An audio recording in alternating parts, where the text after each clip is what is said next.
¿Qué tal, colegas? Muy buenas tardes. Bienvenidas sean todas y todos ustedes. Servicios integrales especializados en psicología y tanatología les da la más cordial de las bienvenidas.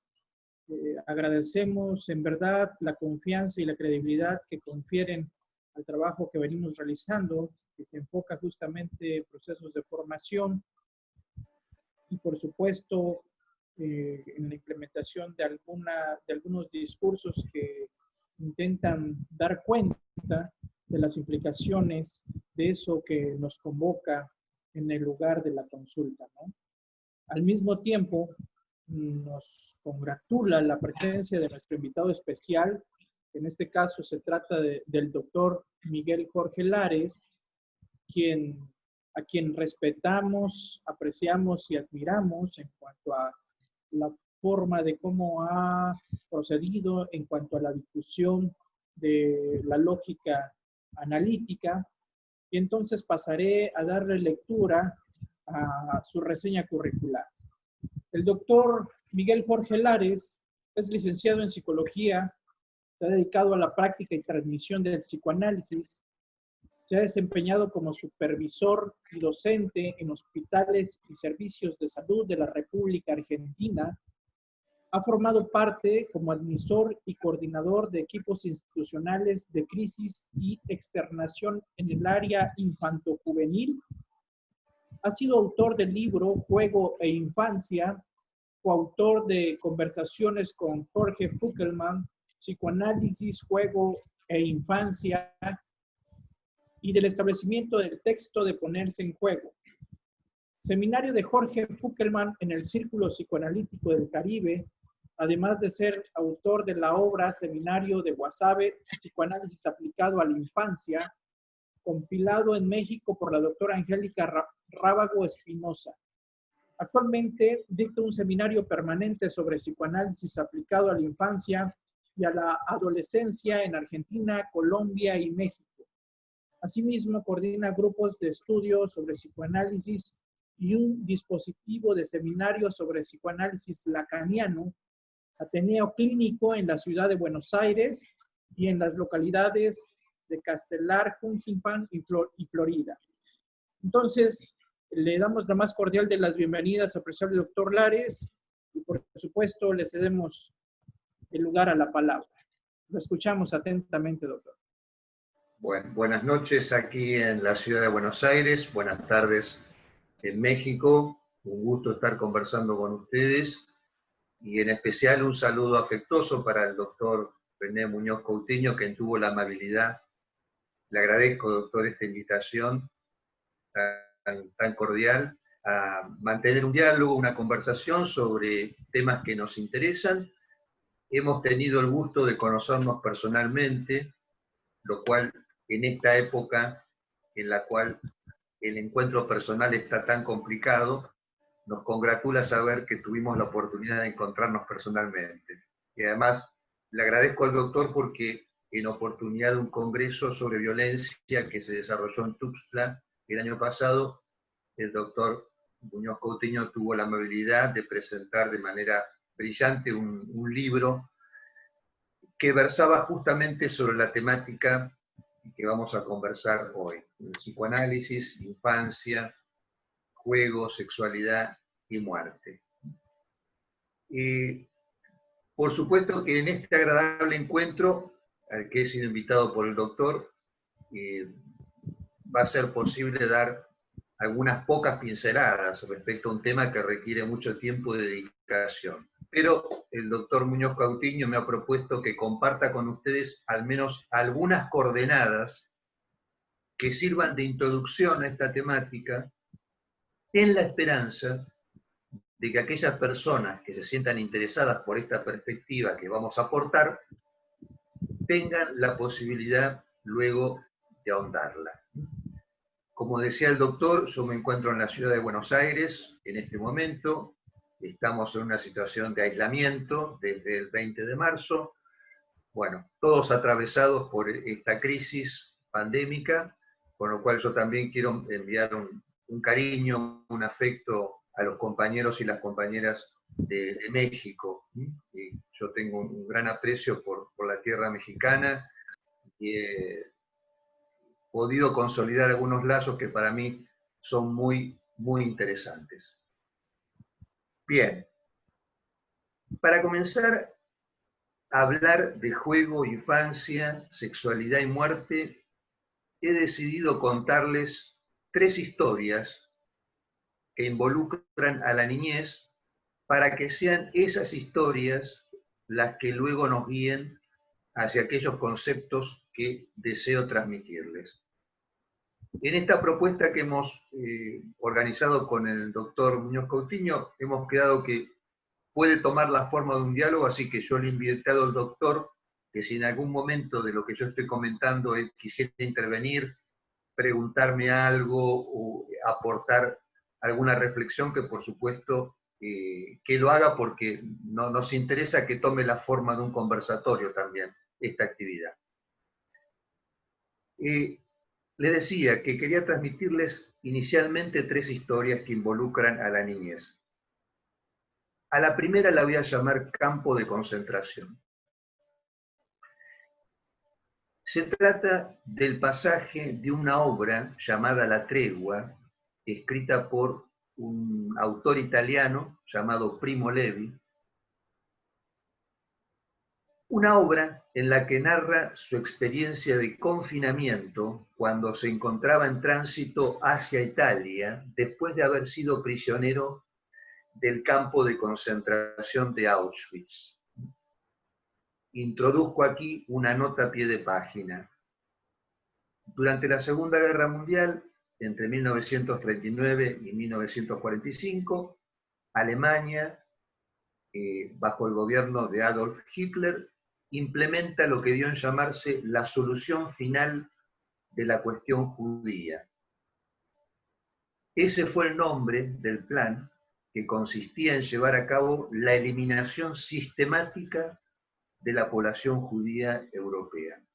Un acontecimiento que costó la vida de 6 millones de personas y que luego de la guerra se empezó a conocer ese acontecimiento como el Holocausto o la Shoah, es decir, el proceso que involucró la deportación sistemática y exterminio de toda persona clasificada como judía por los nazis, independientemente de la religión que profesara.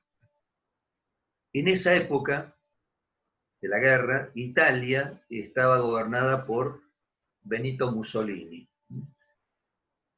Italia, en esa instancia, oficia de aliada de Alemania, por lo que consintió y colaboró con la deportación de italianos judíos a los campos de concentración.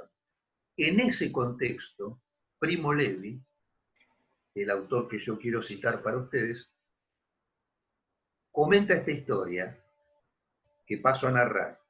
Agrego, Primo Levi era químico graduado en la Universidad de Turín, había participado de una suerte de resistencia contra este régimen fascista, pero es capturado y justamente deportado, cuando es capturado, al campo de concentración de Auschwitz en su condición de judío.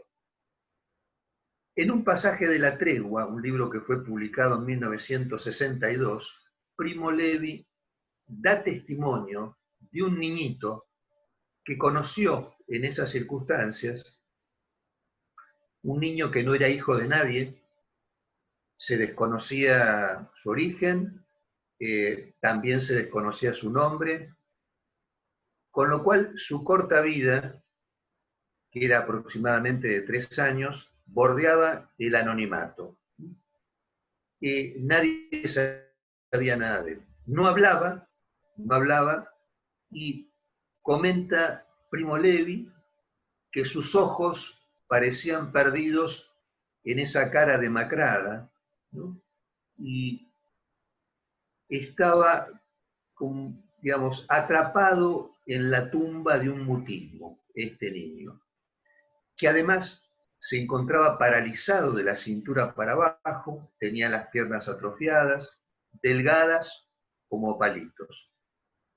¿Dónde ubica Primo Levi a este niñito? Justamente en la barraca en la cual los prisioneros del campo de concentración se encontraban todavía allí después de haber sido liberado el campo. Porque este campo de concentración de Auschwitz fue inicialmente liberado por el ejército ruso, que fue el primero que llegó a este lugar liberando el campo. Pero pasó un tiempo en el cual los prisioneros, los sobrevivientes que quedaban allí, tuvieron que permanecer en ese lugar todavía hasta que fueran transportados a sus lugares de origen. Y en ese contexto, en esa especie de dormitorio colectivo del horror, Levi nos habla sobre este niñito. Este niñito que justamente él con una gran agudeza señala que recibía la atención de algunas personas que estaban allí, sobre todo de unas muchachas polacas, pero sobre ese trato, Primo Levi decía, estas muchachas eran demasiado tiernas y demasiado vanas. Digamos, lo mareaban al chiquito con caricias y besos, pero rehuían su intimidad. Noten ustedes que acá hay una alusión a la intimidad, ¿no? Justamente en el campo de concentración, la intimidad, algo que resulta, entre otras cosas, arrasada por el dispositivo que se organiza en un campo de concentración, donde las personas que llegaban allí estaban bajo una mirada casi absoluta y una voz totalitaria, donde, digamos, la intimidad junto con la condición humana estaban absolutamente invalidadas. Entonces, Primo Levi comenta sobre el trato que le daban estas muchachas polacas, pero diferencia ese trato con el que les empieza a dar un muchacho, un adolescente húngaro que también se encontraba en ese lugar, que había sido prisionero del campo, un chico de unos 15 años, y que de manera espontánea comienza a ocuparse de este niñito. ¿De qué manera? Se acerca a la cuna del chico, comienza a alimentarlo, a darle de comer en la boca, le arregla las mantas, lo limpia sin repugnancia y sobre todo comienza a hablarle en húngaro, con voz lenta y paciente, sin saber, por supuesto, cuál era la lengua materna del chico. Pero este muchachito, de todas maneras, empieza a ocuparse de esa atención dedicada y especial al niño y comienza a hablarle en húngaro, con esa voz lenta y paciente tal cual la describe Primo Levi. Luego de un periodo de esta rutina, la del muchacho, dedicada al chiquito, una rutina hecha de atención y palabras, de contacto y sonidos, este adolescente va hacia donde se encuentran los mayores y les comenta que el chico había dicho una palabra. El nenito que no hablaba, ese nenito que estaba atrapado en un mutismo, dice una palabra. Incomprensible, el muchacho trata de repetirla, dice que esa palabra sonaba a algo parecido a masklo o matisklo, lo cual produce una sorpresa en los mayores, que el chico haya proferido una palabra, y este lugar, esta barraca, habitada por estas personas que estaban realmente en una situación lamentable desde el punto de vista de su salud física y mental, por haber pasado la experiencia del campo de concentración y haber sobrevivido, estas personas hablaban casi todas las lenguas de Europa, provenían de distintos lugares de Europa, occidental y oriental. Entonces, a partir de que se enteran que el niñito había dicho una palabra, ¿qué ocurre? En el silencio y en la oscuridad de la noche, todos los adultos comienzan a aguzar el oído para escuchar la palabra, ese fonema que el niñito había dicho, ansiosos los mayores por comprenderlo. Pero, nos cuenta Primo Levi, que la palabra nunca fue descifrada.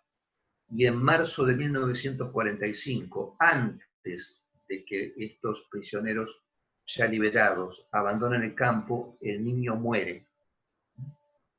Libre pero no redimido, nos comenta Primo Levi. Hasta aquí la primera historia que quería compartir con ustedes. Voy a pasar a una segunda historia que la voy a llamar Orfanato. En una oportunidad, en el marco de un encuentro personal en Colombia, una colega de esa nación hermana, psicóloga forense ella, de un organismo oficial, me comenta personalmente, en un encuentro, que años atrás había estado en un país de Centroamérica de visita en algunas instituciones dedicadas al abrigo de la infancia. Y me cuenta sobre la impresión que le había provocado una institución en especial, un orfanato. Allí, esta colega había tenido oportunidad de entrar en una sala en la que había no menos de un centenar de bebés que por distintos motivos habían sido abandonados, pero lo que más le había llamado la atención a esta colega amiga, al entrar a esa sala, de por sí impactante la imagen, pues imagínense una suerte de factoría de bebés, lo que más le había llamado la atención no era solo la imagen, sino el silencio que habitaba ese lugar y asimismo la percepción de que la mayor parte de los bebés se encontraban en un estado de aletargamiento, de apatía, de inmovilidad. Bueno, cuando me comenta esto, rápidamente nos ponemos de acuerdo ambos en que indudablemente la mayor parte de esos bebés estarían cursando ese cuadro que se conoce como hospitalismo o marasmo, ¿no? Ese cuadro que justamente acaece a consecuencia de no haber tenido los bebés una dedicación especialmente orientada y particular cada uno de ellos. Hospitalismo o marasmo, la muerte rondando allí en el orfanato bajo la forma del anonimato. Ya vamos a volver a esta historia, pero ahora paso inmediatamente a la tercera. Esta tercera, no les voy a contar el título para no darles pistas, ni tampoco les voy a contar dónde ni cuándo ocurrió, al menos al principio, porque forma parte de la historia que deseo transmitirles. Estaba con una persona amiga, tomando un café, también colega, y me comenta que ella tenía un hijito de 8 años que recientemente había invitado a varios compañeros a la casa y que se habían puesto a jugar los chicos en la sala con bloques. Ella se encontraba en la cocina, de repente escucha a los chicos murmurar y luego lo que escucha es un estrépito ruidoso, algo que se viene abajo. Luego no escucha nada más, no se preocupa, con lo cual se queda en la cocina. Al ratito nuevamente escucha ese estrépito y ahí sí se acerca a la sala para ver qué estaba pasando con los niñitos.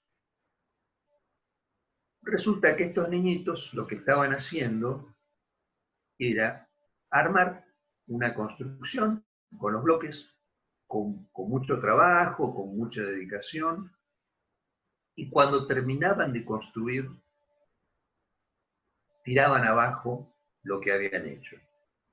Lo reconstruían, lo armaban y repetían la secuencia de la destrucción. ¿Cuándo y dónde yo estaba tomando ese café con la colega amiga que me narra esto? En noviembre del 2017 en la Ciudad de México. O sea, 2 meses después del terremoto que ocurrió en México, que ustedes seguramente recordarán, el 19 de septiembre del 2017. ¿Dónde vive esta persona con su hijito? En la delegación de Coyoacán, una de las zonas más castigadas por el sismo.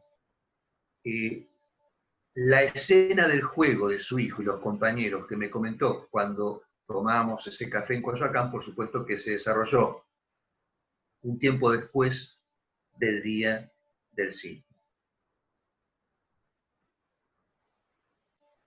Bien, hasta aquí las 3 historias que yo quería comentarles, y ahora vamos a ver si podemos poner un poquito de orden a esas 3 historias para ponerlas en consonancia con estas temáticas que con el doctor Muñoz Coutinho nos hemos puesto de acuerdo hoy en transmitir, y así justificar de algún modo el título de esta conversación.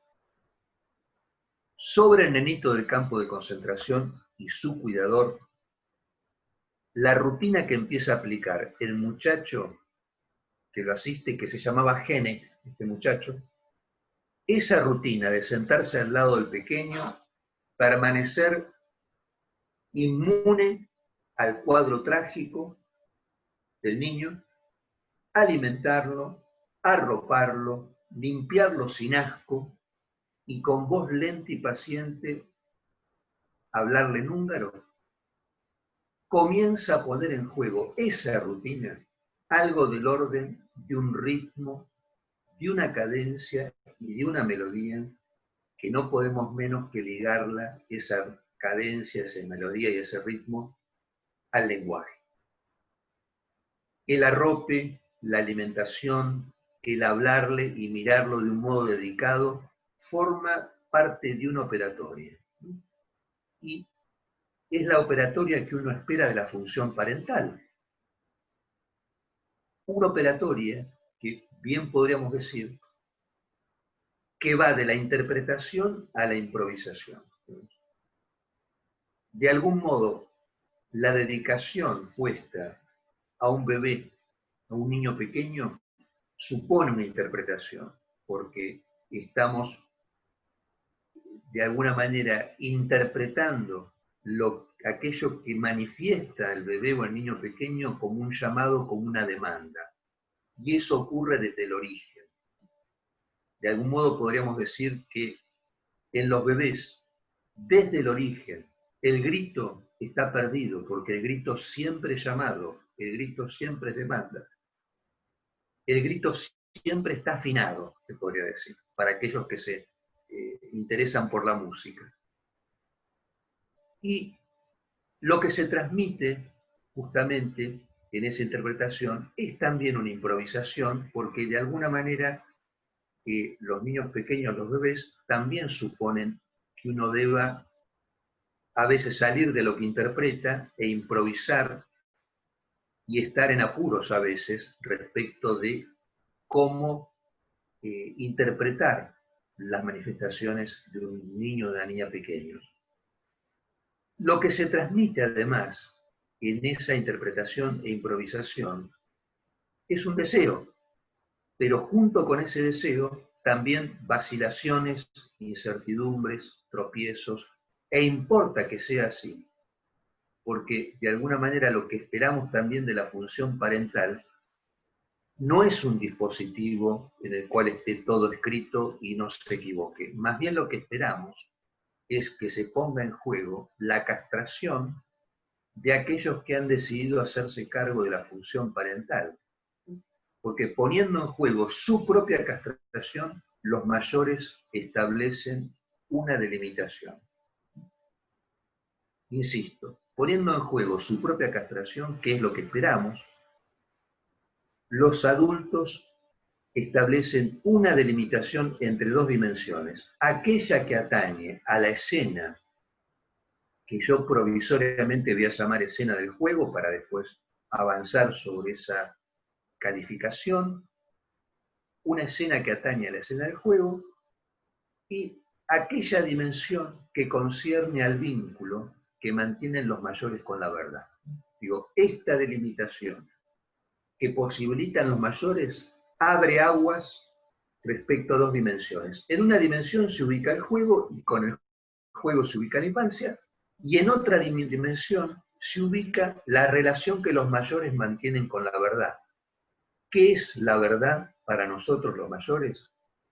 La sexualidad y la muerte, para decirlo de un modo conciso, sobre el cual también avanzaremos. Justamente porque Genek, el muchacho, el adolescente, decide asumir ese lugar delimitante, es que pronto se verifica un efecto extraordinario. Y es que este niño, anónimo, del cual nada se sabía, por primera vez articula lo que todos los que están allí inscriben como una palabra. El lugar decíamos que estaba habitado por gente que hablaba todas las lenguas de Europa.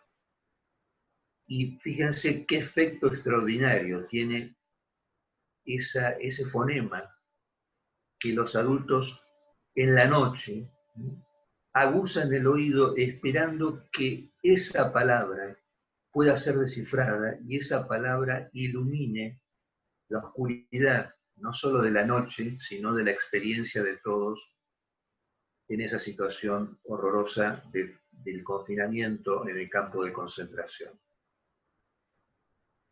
Voy ahora a la historia del orfanato para empalmarla con esta de Auschwitz. Lo que me comenta la colega colombiana para mí fue muy interesante, porque en principio nunca había recibido un testimonio de primera mano de alguien que hubiera estado en una sala con ese número de bebés abandonados y en esa situación que efectivamente parecía corresponderse con el marasmo hospitalario. Y esa imagen que me transmite la colega me pareció muy indicativa para ratificar que no hay cuerpo natural. No hay cuerpo natural. ¿Con esto qué quiero decir? Que estos bebés, aun cuando estaban cuidados en ese orfanato, porque por supuesto no podemos equiparar el programa del campo de concentración, que era claramente la exterminación, al programa del orfanato, que es un programa de cuidado, de resguardo y de abrigo, pero aún así, el orfanato a veces no alcanza a cumplir con su propósito, que es la del resguardo de la vida de los bebés, porque lo que está en déficit allí es justamente la atención particular de un Genek, la atención particular de alguien que esté ahí dedicándose para cada uno de los bebés en forma particular, lo cual obviamente en el marco institucional resulta muy complejo, difícil, a veces imposible. Entonces, noten que aun cuando estos bebés se encontraban en el orfanato, alimentados, hidratados, cuidados de los estímulos peligrosos, aún así estos bebés entraban en una declinación. Y por eso les decía que esa imagen tan impactante a mí me parece muy ilustrativa de cómo nuestro cuerpo no es natural, porque es un cuerpo que no aparece en escena, no se visibiliza, no se ilumina, ni se sostiene en su supervivencia si no hay una mirada y una voz dedicada. Y justamente respecto a esto, en este preciso momento, si me permite el doctor, yo quisiera pasarles un videito, para eso voy a compartir la pantalla, que se empalma con esto que yo les comentaba, de los efectos que tiene la voz y la mirada en los niños, en los bebés, en los niños y las niñas pequeños. Así que voy a pasar a compartir la pantalla.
Bien. Hasta aquí el videito que les quería mostrar.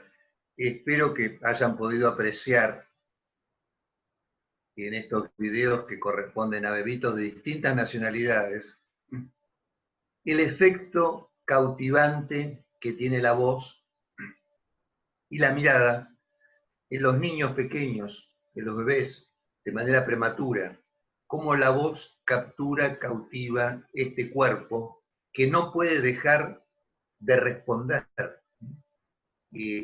tan tomado como queda. El bebé, la bebé, habrán visto, incluso qué extraordinario, esta bebé de la pareja de cantadores y bailadores, cómo movía sus manos, ¿no? Moviendo la madre diciendo, mueve tus manos. El bebé, la beba, muestra que en un sentido radical no es indiferente en absoluto a la sonata de la voz de las personas que están a cargo. Hay una frase que es muy interesante de un psicoanalista francés llamado Alain Didier-Weil, que se ocupó de la temática de la voz, psicoanalista que lamentablemente falleció el año pasado. Alain Didier-Weil señala respecto a esta respuesta de los y las bebés, y respondiendo al llamado de la música, entran en un entusiasmo dionisíaco. El movimiento que los animará no será incoherente, sino guiado.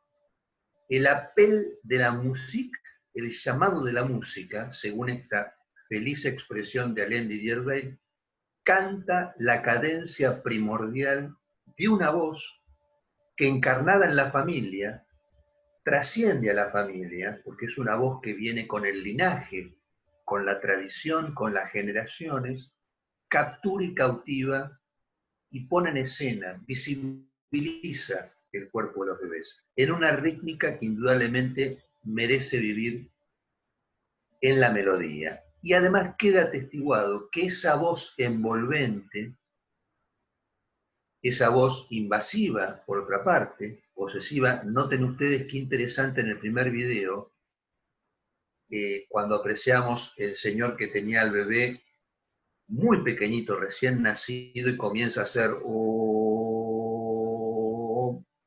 el efecto extraordinario que genera.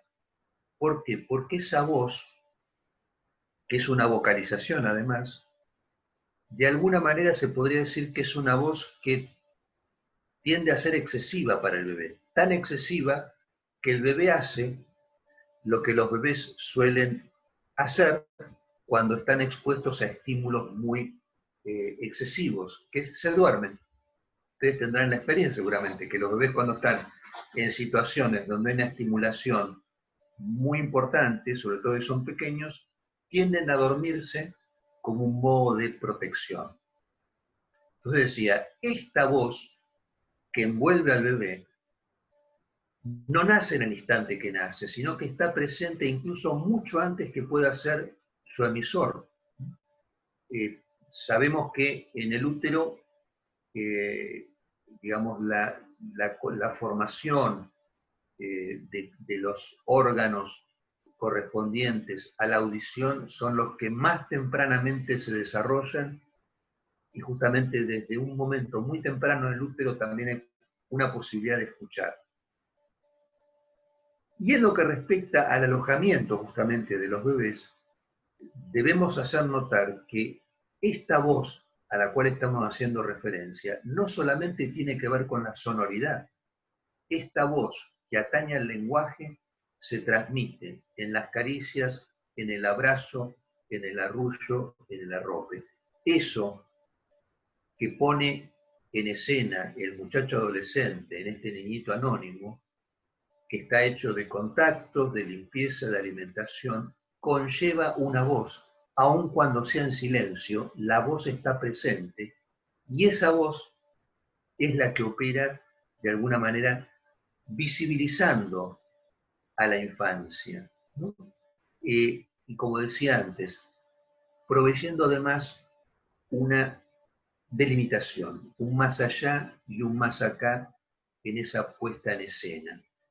En una operatoria en la que aparece este cuerpo que decíamos, no es un cuerpo natural, y es un cuerpo que desde el inicio, lo voy a decir de este modo, desde el inicio, este cuerpo que no es natural está sexualizado y mortificado. ¿Qué significa cuerpo sexualizado en este contexto? Que en tanto ese cuerpo está precedido por el lenguaje, un lenguaje que, como hemos dicho, está aportado por las voces y miradas de los que asisten, ese cuerpo queda no solo invocado y visibilizado, sino puesto en las vías del placer, del displacer y del más allá del principio del placer. En ese sentido, digo que este cuerpo está sexualizado y también mortificado, porque cuando yo les comentaba que nuestra interpretación es siempre la de un llamado, la de una demanda, hay algo de ese cuerpo que queda perdido en esa operatoria, algo que queda, digamos, mortificado. A mí me gusta decirlo así. El grito del bebé perdido es el grito de la muerte de un animal que nunca existió. Y ahí tenemos la mortificación, que opera también desde el lenguaje. El lenguaje, de alguna manera, mortifica este cuerpo y nos pone además en la dimensión de los mortales. Había un autor argentino muy famoso llamado Jorge Luis Borges, que decía que los únicos inmortales eran los animales, porque ellos nada saben de la muerte, pero nosotros las personas sí sabemos de la muerte. Aunque no tengamos la experiencia de ella, la muerte está presente para nosotros. Y en ese sentido, esta presencia de la muerte justamente da cuenta de que nosotros estamos en una dimensión que es la de los mortales. Por último, ya voy terminando aquí, en estos comentarios que quería transmitirles, la historia de la Ciudad de México. Es muy difícil que un nene o una nena cuenten sobre un trauma. Es raro. Pero lo que sí vamos a encontrar más habitualmente, si abrimos las vías adecuadas, es que haya un juego en el que un muñeco o una muñeca sufren tal o cual percance. Es decir, la marca de algo que ha sido excesivo para la dimensión infantil, la marca en el plano del juego, que ya no es simplemente la marca en el cuerpo, sino la marca en el cuerpo puesto en juego y sostenido en esa escena donde la voz y la mirada de los mayores esperamos que ofrezcan ciertas garantías. Y este cuerpo, que de alguna manera se pone en juego allí, está comprometido en esa actividad lúdica en dos vertientes. Una vertiente concierne a cierto alivio, porque todo juego infantil implica alivio. Alivio en el sentido de algo que de lo contrario resultaría excesivo. Esa sería una vertiente que atañe a una cierta regulación justamente que limita lo que de otro modo resultaría excesivo para el niño o para la niña. Y lo excesivo no es el terremoto. Lo excesivo no es el terremoto. Lo excesivo es que los adultos a cargo se asustaron, se angustiaron, por supuesto, como corresponde. Los tomó de sorpresa, los desconcertó.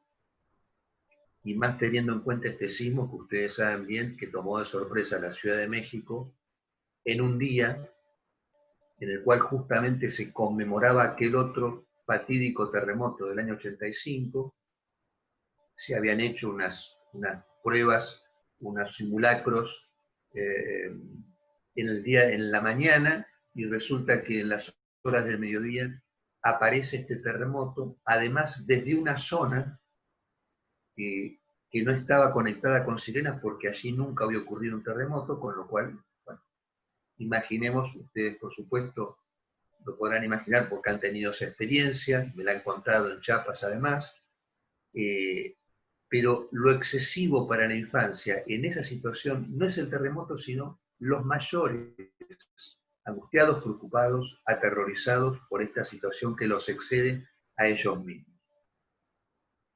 Decía entonces, hay una vertiente que es la del juego que atañe al alivio, ¿no? Y donde se tramitan a través de cierta nota esencial de todo juego, que es la repetición, ¿no? Todo juego que se precie de tal, se repite.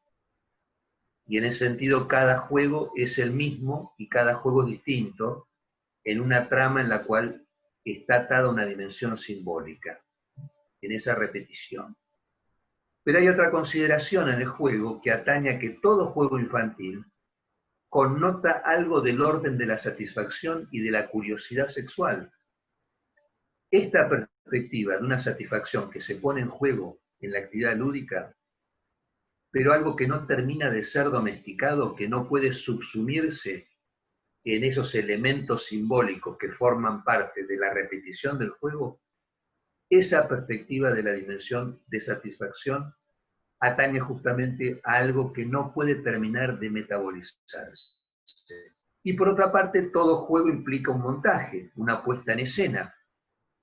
Entonces, noten ustedes que en esta simple matriz, que es la de un juego, podemos poner en correspondencia los tres registros que nos comenta Jacques Lacan respecto a lo real, lo simbólico y lo imaginario. Así como Freud tempranamente nos indicó que todo juego infantil tiene como motivación el deseo de ser grande, y todo juego infantil, por otra parte, se inscribe como juego en tanto hay un mayor allí que lo interpreta como tal. Y Jacques Lacan nos aporta estas tres dimensiones que se pueden corresponder con esta matriz lúdica. Tenemos esa satisfacción que no se domestica, que es observable en el juego, algo que no se puede metabolizar, que corresponde a lo real. Tenemos esta trama simbólica, que es el deslizamiento que propone el juego, en una suerte de repetición, donde se pone en juego justamente una trama, una cierta lógica y una puesta en escena. Y esta puesta en escena corresponde a la dimensión imaginaria. Ahí tenemos anudados los tres registros: real, simbólico e imaginario. Hasta aquí, doctor, lo que yo quería comentarles, por lo menos en esta primera parte, así que quedo abierto a las preguntas que los compañeros y las compañeras quisieran transmitir, o comentarios, ocurrencias, ideas. Muchas gracias, apreciable doctor Lares. En verdad, es interesante el planteamiento que nos presenta y sobre todo estas metáforas con las que inicia en la lógica de que en efecto pareciera que en tanto se trata de un cuerpo natural al inicio, y justo con esto recupero el pasaje freudiano cuando incorpora la introducción al narcisismo, en donde recupera la noción de cachorro humano, y que justo a través del lenguaje es desde ahí donde se empieza a constituir como tal, ¿no? Entonces, en términos lacanianos, pudiéramos decir que todos somos, digamos, hijos del discurso, pero de alguna forma también somos hijos de nuestros padres, ¿no? Y pareciera que en esa mediación de estos padres se va instituyendo nuevas formas de pensar a la niñez, y esa niñez planteada desde el caso por caso, ¿no?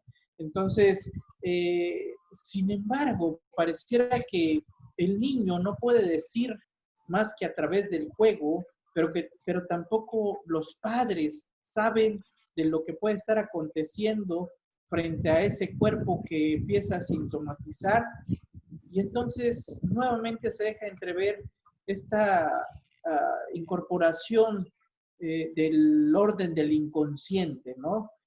Y me llama la atención cómo es que ha planteado que en efecto no tendríamos por qué precipitarnos en el sentido de querer interpretar de forma constante eso que va movilizándose en esa puesta en escena en cuanto al juego, y que en efecto tendríamos que más bien reconocer este planteamiento que usted hace, que tiene que ver con la improvisación. Es decir, ¿qué tanto a través de la improvisación? Porque es parte inclusive de la angustia de algunos que concretan una operatoria que deviene desde lo pedagógico, ¿no? ¿Qué le está pasando? ¿Por qué le pasa? ¿Por qué sintomatiza de esta forma? ¿Qué le tengo que decir a los padres? Pero no es más que el efecto de la propia angustia de quien está en ese lugar para actuar pedagógicamente y que en efecto no sabe qué decir. Y pareciera que siempre se tiene que decir algo. Sin embargo, cuando dice que en el juego se concreta este acto repetitivo, pues me queda claro que el juego mismo ya implica una especie de alivio, ¿no? Tan es así que ahí en el juego el niño se atreve a matar, se atreve a morir, ¿no? Pero finalmente es un exceso de goce desde una escena lúdica que se está gestando. Sin embargo, cuando ya se recupera que en efecto, cuando se habla de la verdad desde la perspectiva del psicoanálisis, se asoma de inmediato la noción de muerte y sexualidad, definitivamente. Entonces, en esta lógica, recuerdo en la presentación de su libro, cuando usted refería un poco en función de una entrevista que llevan a cabo frente a Fuggelman, en donde decían, bueno, pues, ¿qué pasa con los niños que están mediatizados desde el orden de lo real por una enfermedad terminal? En donde pareciera que el cuerpo va insinuando una serie de sintomatología y signos que obviamente son efectos del dinamismo de la propia enfermedad. Y en esta lógica, usted planteaba, bueno, Fuggelman respondió, pues diría que hay una kriptonita justo para poderle pasar suero a este niño y empezar a jugar desde ahí, ¿no? Desde esa operatoria en donde no se tendría, no tendría que estar marcada por un asunto pedagógico. En esta lógica, ¿qué pudiera ampliar, doctor Lares, en cuanto a estos niños que finalmente están mediatizados por una enfermedad terminal y que muy pocas veces dentro de los profesionales de la salud se atreven a jugar porque el juego se minimiza, inclusive se plantea que el juego es casi innecesario, sino que ya se opera desde el orden de la racionalidad, donde se propone que el niño debería de conocer acerca de las implicaciones de su diagnóstico y pronóstico, de que el niño debería adherirse a un tratamiento médico porque se la pasa jugando y no se adhiere al tratamiento. Pero el juego está relegado totalmente. Es desde esta perspectiva moderna como un no hacer, como un algo improductivo. Entonces, al respecto, ¿qué quisiera compartir, apreciable doctor Lares? Solo algunos breves comentarios a esta reflexión tan interesante que usted nos ha aportado, doctor, y que contiene tantos elementos que nos podrían llevar a distintos caminos, ¿no? Cada uno de ellos me parece complejos y importante desplegar cada uno de ellos, quizás con más tiempo. Por lo pronto coincido con usted respecto a que somos hijos del discurso. Un discurso que está signado por la falta, en tanto, como usted bien dijo, es un discurso que nos transmiten nuestros padres. Y afortunadamente los que estamos aquí hemos tenido padres signados por la castración. Eso permite que hoy estemos aquí. Y con esto quiero decir que en algún sentido somos hijos de la falta, de una falta constitutiva. Y por otra parte yo diría Todos somos adoptados y adoptadas. Todos somos hijos y hijas adoptivos y adoptivas. Porque la función parental comienza en el momento que aparece la presencia del bebé o la beba. Y ahí hay que ver quién está dispuesto a hacerse cargo del asunto. No necesariamente tiene que ser él o la progenitora, o el progenitor. A veces pasa que no, porque por otra parte la presencia de un bebé provoca cierta conmoción en las familias. Algunos pueden hacerse cargo, otros no. Entonces, la presencia de un bebé implica una decisión por parte de los que están allí de quién se va a hacer cargo. Y en ese sentido digo, todos somos adoptados. En la misma línea que usted comenta de esta filiación por el lado discursivo, que es así, sin ninguna duda. Porque llegamos a un mundo en el cual prima la palabra. Respecto a su alusión a la pedagogía y una posición respecto del saber allí, de los que reciben consultas, yo diría lo siguiente.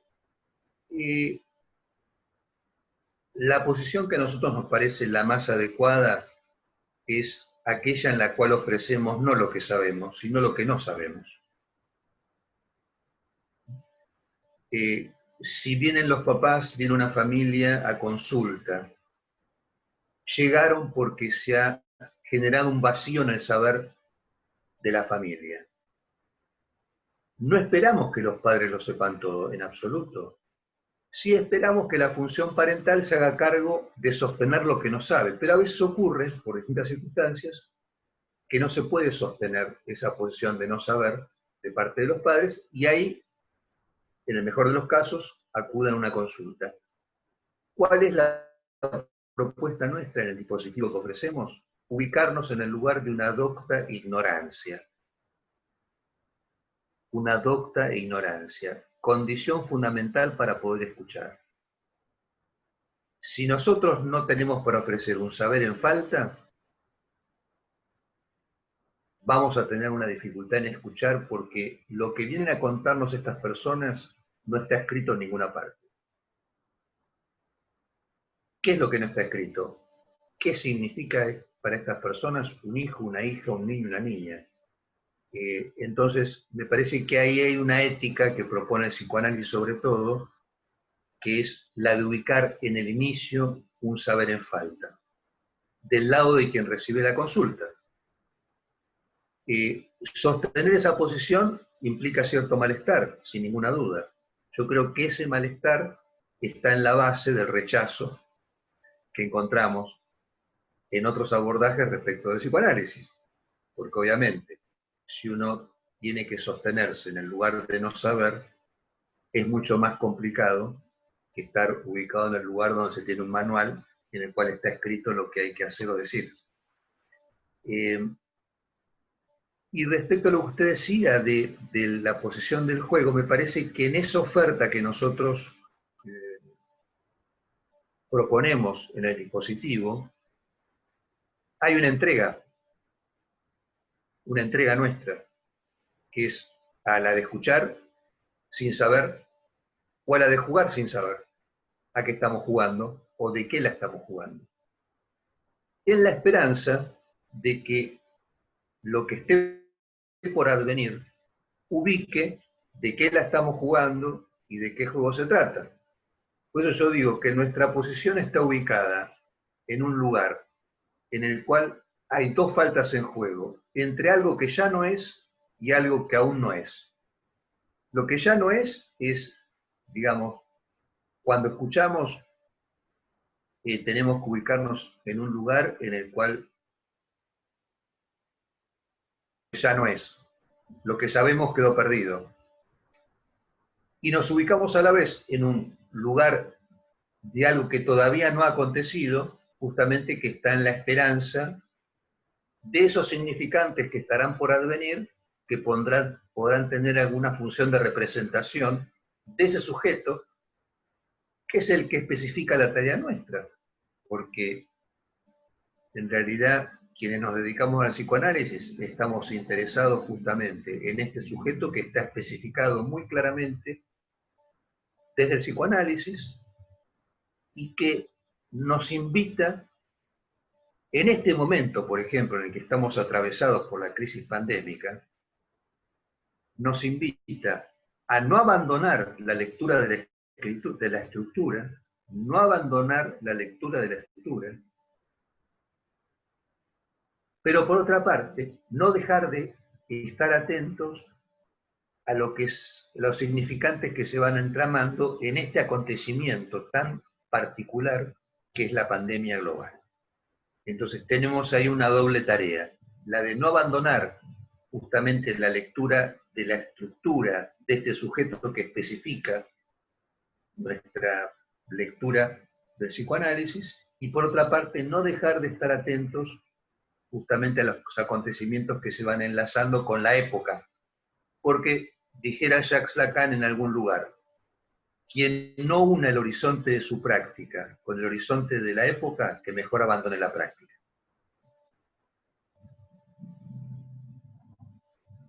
No quiero extenderme por si alguno de los compañeros y compañeras que están aquí quisieran comentar algo o preguntar. Muchas gracias, doctor Lares. Y de igual manera pasamos a cederle la palabra a cualquiera de los colegas que deseen concretar alguna puntuación. Adelante, estamos prestos a la escucha.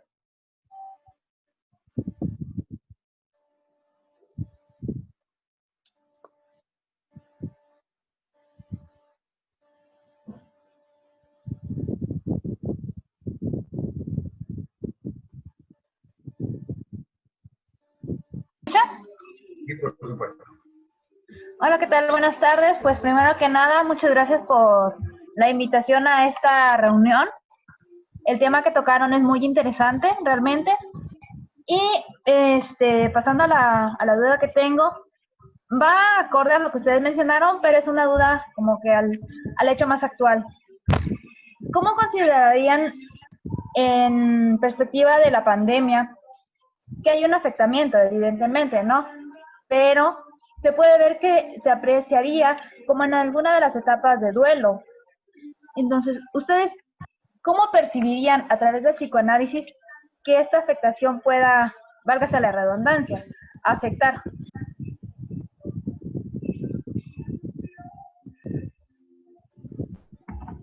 Doctor, ¿quiere usted comentar algo respecto a eso? Adelante, doctor, lo escuchamos y enseguida. Bueno, muchas gracias a la compañera por la pregunta. No escuché el nombre de la compañera. Mi nombre es Maidalí. Ah, bueno, encantado. ¿De qué zona de México es? De la parte de Chiapas. Bueno, zona muy sur de Chiapas. Bien, bien.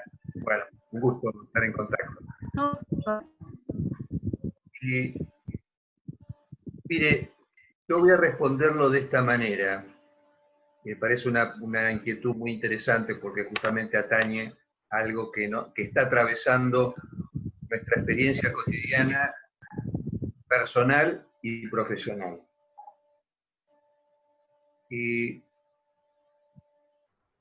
todo acontecimiento que tiene una conmoción social y que afecta la vida y la cultura, la economía de las personas, podríamos decir que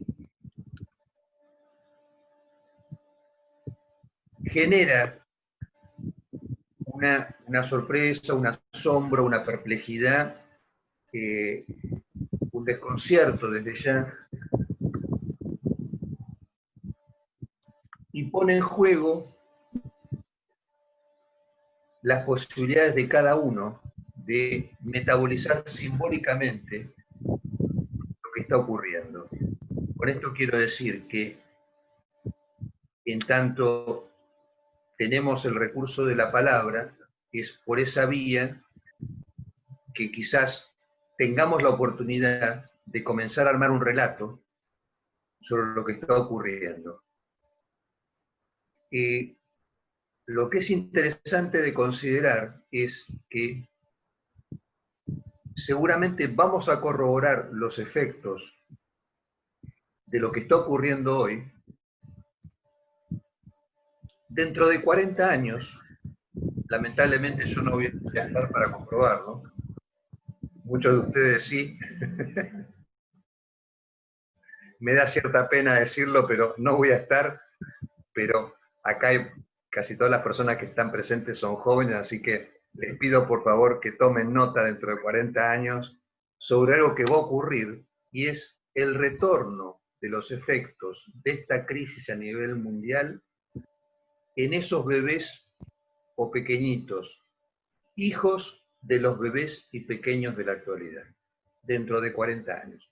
Porque tenemos testimonios, en efecto, de que en los pequeños y las pequeñas retornan efectos de acontecimientos que produjeron cierta conmoción social en algún momento de la historia, y aun cuando no hayan estado, no hayan sido testigos de esos acontecimientos, los que fueron pequeños en ese momento, al ser padres ellos mismos, reproducen, sin querer y sin saberlo,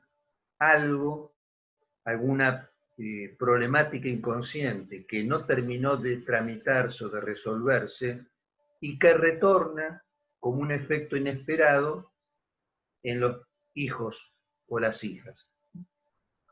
Así que esa es la reflexión que me merece. Yo creo que lo que tiende a ocurrir cuando estamos frente a un acontecimiento de esta magnitud, que es conmocionante, es que acalla las voces, silencia. Entonces me parece que la apuesta, justamente la apuesta que el psicoanálisis propone, es que tomemos la palabra, y con esa palabra armemos un relato, aun cuando ese relato, por supuesto, no alcance a subsumir todos los elementos de este acontecimiento, sobre el cual sabemos poco y nada, y el cual nos tiene sumidos en la incertidumbre.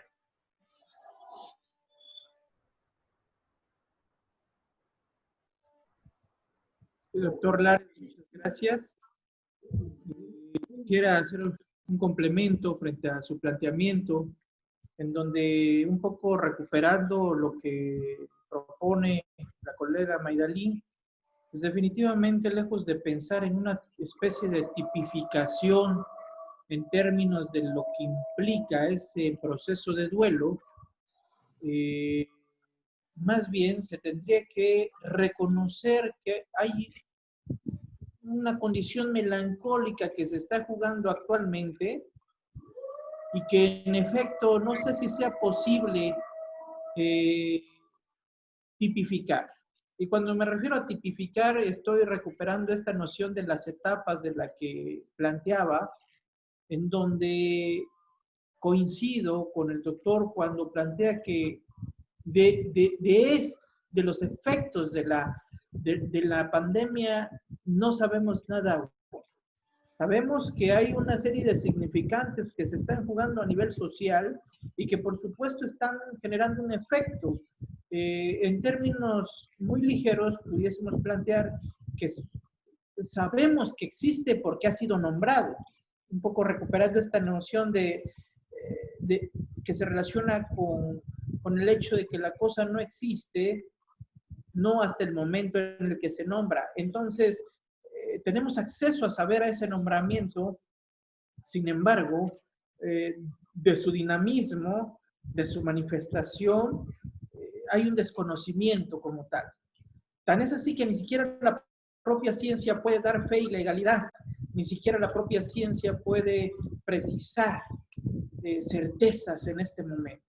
Entonces, en esa lógica, es interesante cómo se están generando una diversidad de manifestaciones, y justo cuando se planteaba hace rato que cómo es que los niños se están poniendo, o sea, se ponen en juego, pareciera que ahí se van a dejar a entrever como muchos alivios que puedan generarse en función de lo que deviene en el lugar del lenguaje.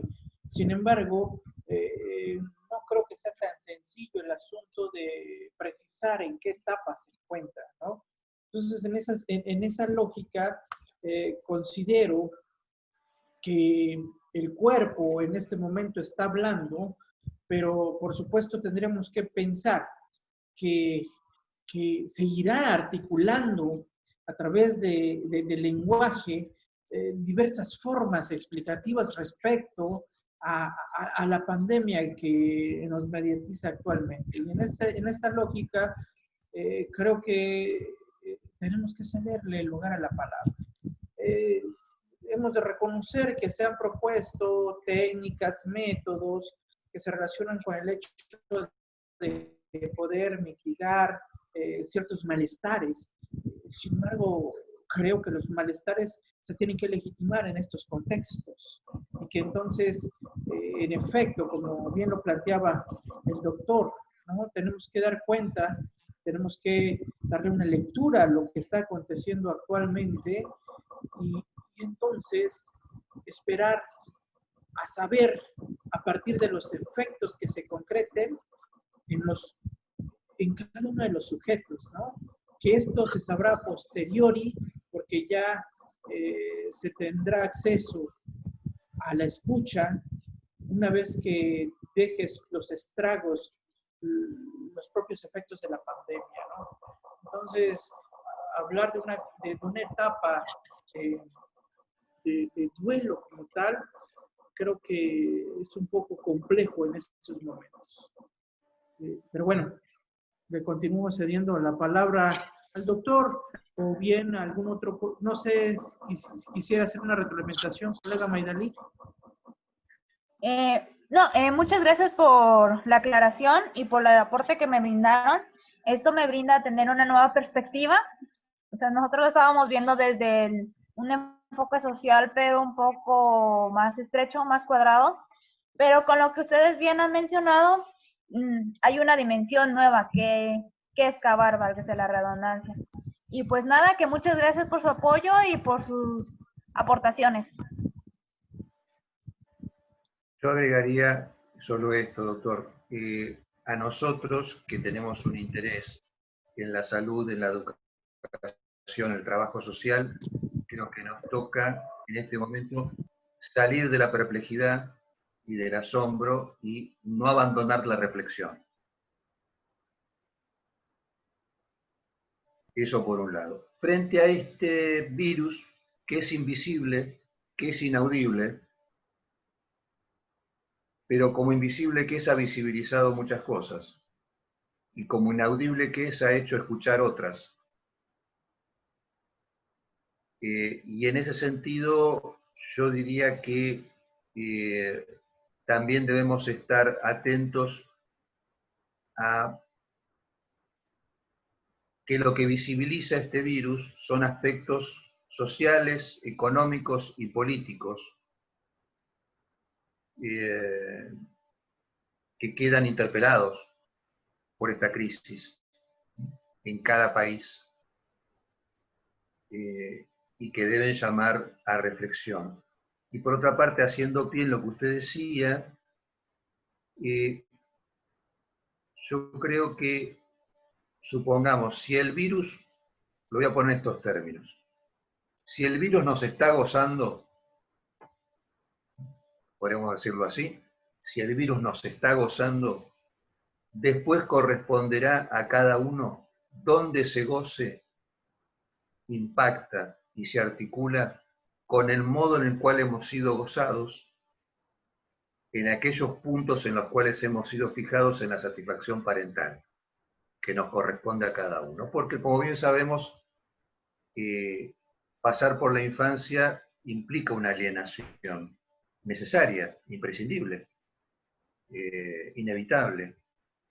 Y en esa alienación probablemente hay puntos en los cuales hemos sido retenidos como objetos de satisfacción, esos lugares que desde luego, en el mejor de los casos, podemos retomar desde el análisis personal de cada uno.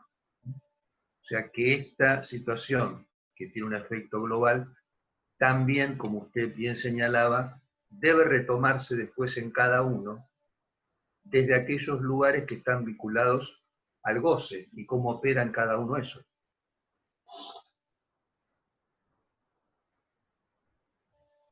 Ok, doctor Lares, muchas gracias. ¿Alguien más que quiera hacer algún comentario, por favor? Pueden desactivar, perdón, sin problema su audio, su micrófono.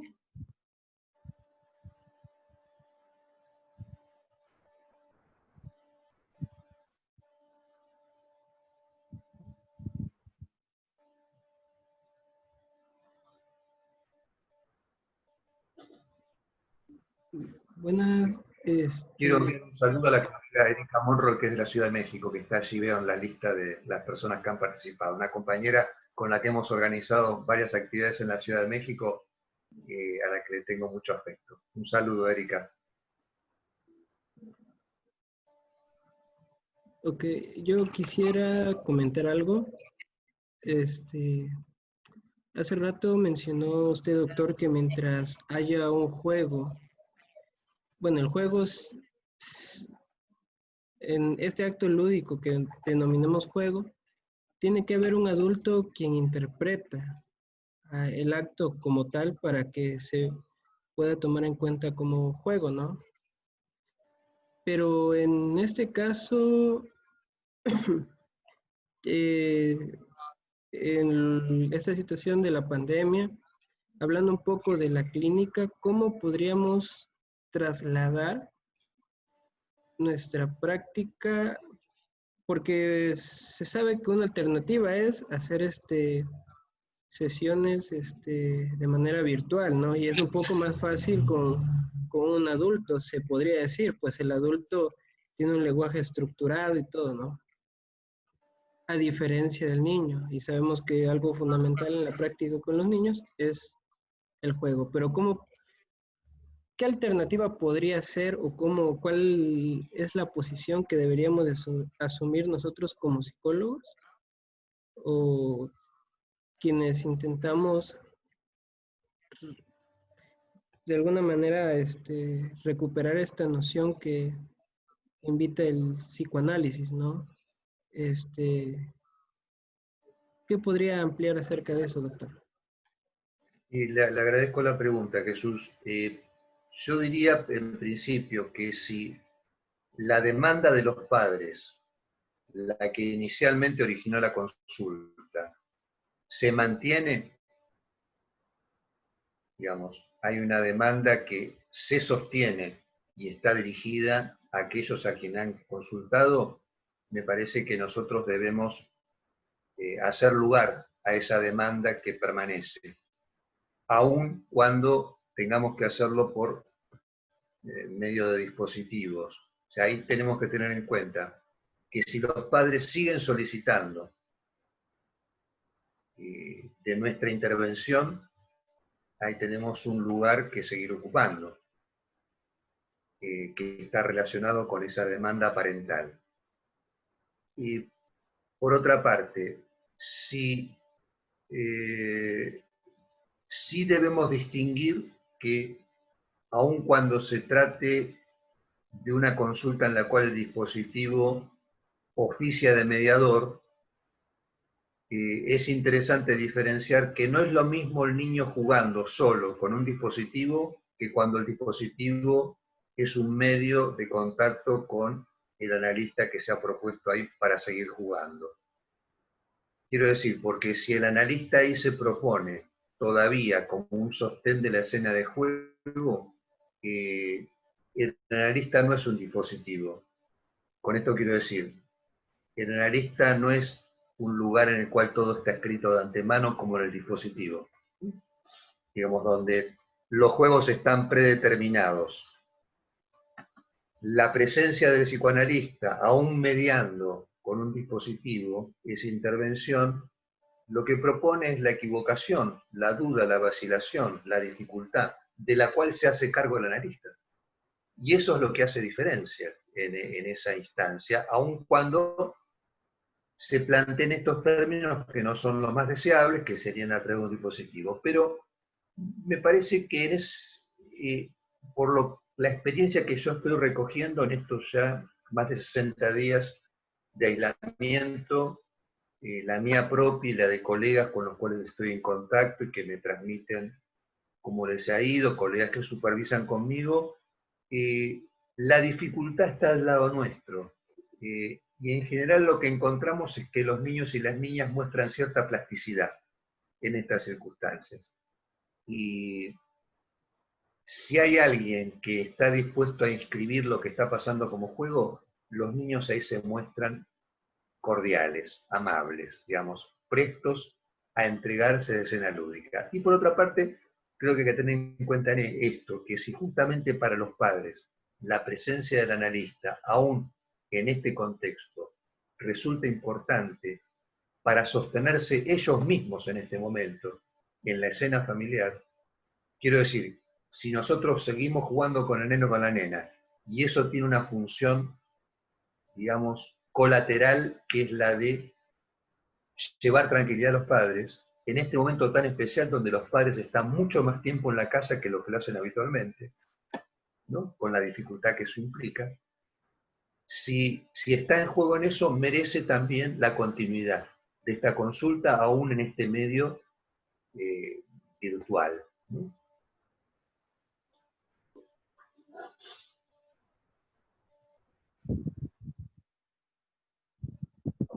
Gracias, doctor Lares. ¿Alguien más?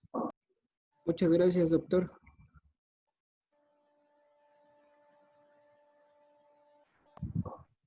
¿Algún otro comentario por ahí?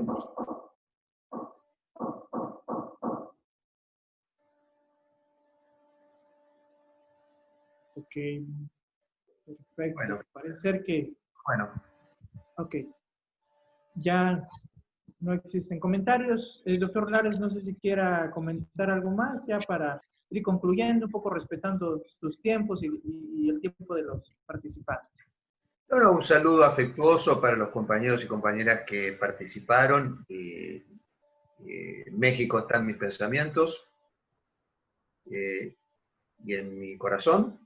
Y bueno, y le decimos a aquellos que participaron que pueden dirigirse tanto a usted como a mí en caso de que hayan quedado interrogantes, ideas o reflexiones para transmitir, porque creo que en poco tiempo hemos comunicado quizás mucha información que tal vez merece ser tramitada con tiempo, así que quedamos tanto usted como yo a disposición de acá de los y las colegas que han participado para eventuales consultas o mensajes. Ok, doctor Jorge Lares, pues agradecemos su valiosa colaboración, su reflexión que siempre es como sumamente atractiva y definitivamente un poco la pretensión se relaciona con la posibilidad de ir generando nuevas formas de ir dimensionando esto que acontece desde lo singular, que se relaciona directamente con un tipo de hacer clínica y por supuesto eso que ocurre también a nivel social, ¿no? En verdad, creo que no basta una hora como para que pueda compartirnos lo que ha ido reflexionando a lo largo de su práctica en el campo del psicoanálisis. Sin embargo, agradecemos su disposición, como siempre, y de igual manera agradecemos a los colegas que estuvieron participando y estando dispuestos a la escucha, ¿no? Por ahí, colegas de Sinaloa que se conectaron, algunos de Toluca, colegas de Chiapas de igual forma, muchas gracias. Colegas inclusive de Secretaría de Salud, como mi gran amiga Erendira Flecha Cuesta, muchas gracias por estar, ¿no? Porque hace falta que resuenen estas lógicas ahí en el orden institucionalizado. Pues entonces, sin más por el momento, muchas gracias, doctor Lares, y muchas gracias a los participantes. Muchas gracias, doctor. Un saludo para usted digamos, y en usted el saludo a servicios integrales especializados en psicología y tanatología, que han extendido esta cordial invitación para que hoy podamos conversar. Así que muy buenas noches y un gusto estar en contacto. Igualmente, doctor, muchas gracias. Muy buenas noches, doctor. Buenas noches.